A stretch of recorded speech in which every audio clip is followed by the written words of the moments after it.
found yourself feeling stuck in a very long conversation, but one that you're absolutely not interested in, and not knowing how to get out of it? Hi, I'm Ivna. I've created Assertive Way to help women embrace their power and realize their potential through confident, candid, and caring conversations. In this video, I'll share with you some tips on how to politely excuse yourself from a conversation that you're just not interested in.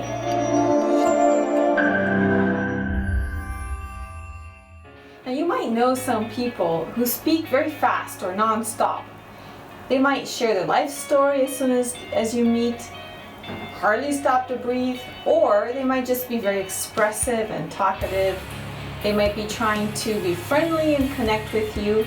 They may be uncomfortable with silence and try to fill in that gap, that silent gap. Or you just have a hard time excusing yourself from any conversation. That was me for a very long time. Whatever the reason behind the other person's chatting, sometimes we're just not interested or we have other priorities. We might feel stuck in these one-sided conversations and not really know how to end it without being rude. And we might want to protect our limited time, but struggle to politely exit with grace. Do you ever think, isn't it the right thing to listen to our friends and colleagues? Isn't it advised to listen more and to speak less? Isn't it selfish to leave when others are speaking, especially when they're super excited about what they're talking about? Do you feel guilty just interrupting others' ideas and stories?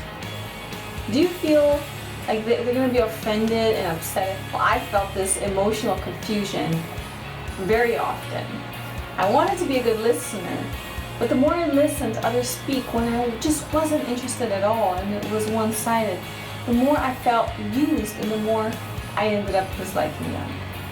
So a while back, we hosted a party for about 40 people. It's a lot of people at home. I wanted to welcome all the guests and manage the food and drinks and mingle. At least that was the plan. The first guests arrived and they were very animated, chatty, super happy to be there.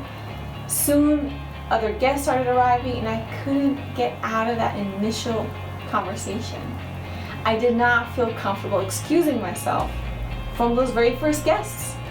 So when I finally got to the next group, I felt stuck again, and this went on all night long.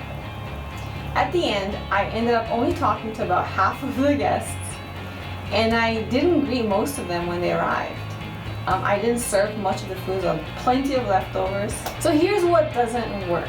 For the years, I tried many subtle and not so subtle escape tactics. And sometimes you might try this because you think it'll be better.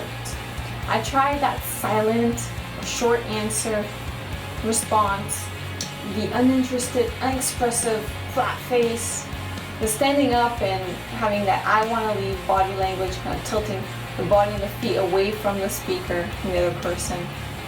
I tried the I'm annoyed voice tone. I've tried slowly taking steps backwards towards the door. But none of those very indirect but also aggressive strategies worked because they're confusing.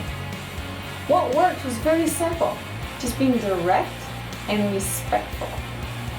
Now, this is why you absolutely need to deal with this. There's nothing more precious than your time. Your time is your life. Just think about how many activities you don't do because you don't have enough time.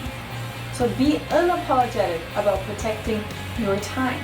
Once I started to look at it that way, it became much easier to set those boundaries and to say no politely. When a talker realizes that you are willing to listen, they're going to assume that you're enjoying the conversation, and they're going to continue to talk, and they're going to talk more. So this is not about not listening to others. I know some of you worry, I want to be nice and listen. It's about listening when you want to listen. Don't listen just because you don't have the courage to excuse yourself or take control over the conversation and redirect it to something that you're interested in. Listen because you care and because it's deliberate. With people that matter to you at a time and place that work and that are convenient to you. So here's what you can do. First, realize if you are not enjoying the conversation because it feels one-sided, you're not participating, or whatever it is. Second, decide if you want to stay in the conversation and participate more, or if you want to just abandon and go because you have other priorities. So if you decide that you want to stay in that conversation and take on a more active role, then you need to shift it into something that you're more interested in and can talk about. Okay, so take advantage of any short pause if you're not comfortable interrupting and start talking. But if needed, interrupt to get the conversation back on track. You can also help others get to the point by nudging them through some questions like, what did you learn with that story? Or how did it end? Or in summary, you can also decide to end the conversation, just abandon it.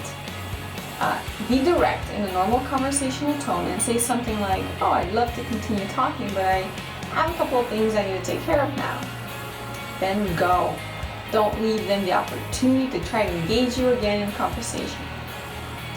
If you value that relationship, you can always add some reassuring words or phrases like, yeah, it was great catching up with you. I'd love to talk more, but I just need to deal with some things right now. But I'll get in touch later for us to continue. And then you can get in touch when it works for you. If you're in a networking event, you can try to say something like, it was great to meet you. Now I'm going to keep mingling. Talk to you later. After all, networking is for to mingle. You're probably doing a favor for the other person so that they can also go mingle as well. Imagine two people who are afraid to leave a conversation. So if you're in a meeting, redirect the conversation to the agenda. You can say, that's interesting and we can get to do that at a different time. But we have quite a lot to cover, so let's get back to the agenda. Also, think about prevention. Prevention is king. So next time you talk to that kind of person that you know likes to talk a lot, before they start, give them a heads up on how much time you have for that conversation. You can already set, every time they come talk to me, I'm going to say, I have 10 minutes, but then I need to leave. You can set an alarm very quickly so you don't have to keep looking at the clock. That might feel uncomfortable, or even interrupt them to let them know the time is over. The alarm will do it for you. So when the time's up, remind them that you need to leave and that you're going to talk to them later. And remember, later is when you wish, if you wish. In certain situations, you can also suggest chatting through a different channel. For example, if someone calls you a lot, you can say that you prefer email, text, messaging, or audio messages. Text and audio messaging gives you more control over the conversation. You can reply when you want, you can listen to the parts that you're interested in, and you can multitask. Do it, listen to it while you're doing other things. It also helps the other person to be more to the point. When I started becoming a little bit more direct and honest, I took control over my time. I stopped getting anxious every time I met someone who talked a lot, and hey, it happens all the time. I also found that these type of people that like to talk a lot approach me less often and wouldn't talk as much. When they did chat, they were quite succinct. Have you ever been stuck in a boring conversation? So what did you do? I'd love to hear more about your stories. So please share below.